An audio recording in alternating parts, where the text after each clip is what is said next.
Can you talk about maybe some of the things, the types of things you might have implemented at your company in terms of outside counsel in particular around intersectionality and DEI? Sure, happy to. So there are a number of things that we do, and I think we do pretty well.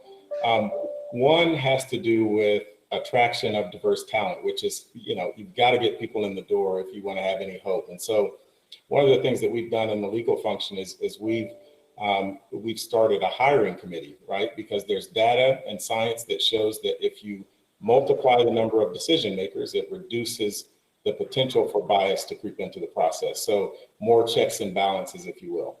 So that's one of the things we did. We've got a hiring committee. We ensure that it's staffed by diverse attorneys, and every hire that we make comes through that committee. Another thing that we do is we proactively encourage people, especially people in leadership positions who may be diverse, to seek people out and coach and mentor them. Don't wait around for a formal program to come along. This is something that as a leader you should be doing proactively and consistently. Another thing would have to do also with attraction. We have a pilot that we're running. It's called Diverse Slates. And so what we want to do is we want to use technology to actually help us keep ourselves accountable.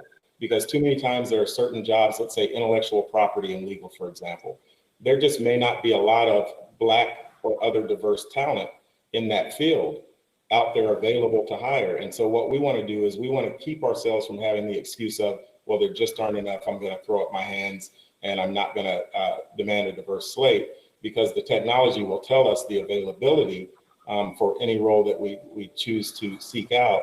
And we can test against the availability what the percentage of our pool is, our candidate pool is. And so that technology helps keep us accountable.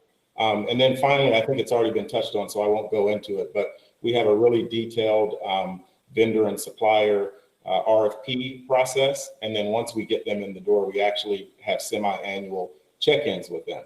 And one of the things that we discuss is their diversity efforts, the makeup of our team. And we not only want to see diverse attorneys, but we also want to see them get repeat work, right? And so we look at the trends over time of how they're using it, not just the percentage of diverse attorneys that are on their staff.